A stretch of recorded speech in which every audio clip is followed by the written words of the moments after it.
Ako si Nico, operator ng LG G4H dito sa Audio 1. Nagamit ko ng 6 na araw na may total 100 plus meters. Printer red, white and colored. Head clean.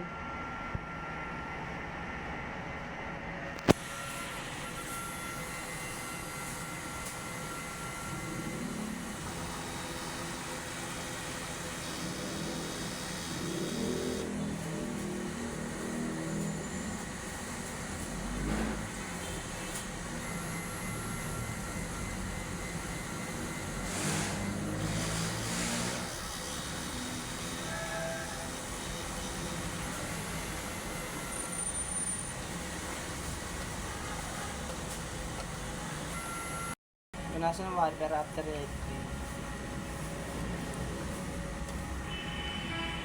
Ito naman ang copy na may 100% good condition. Nozzle test.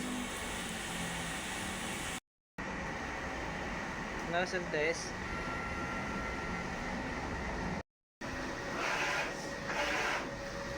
Ayan, buo naman po lahat. Yung system ay tama na level. May stock ay na-dispose kahapon. Ito naman ang ABR. Naka-stock ng colored. Ito naman ang film, powder, white ink. Ito naman ang consumable withdrawal. Ito naman ang weekly physical inventory. Ito naman ang daily output. Ito naman ang DTF monthly maintenance checklist. Yun lamang po.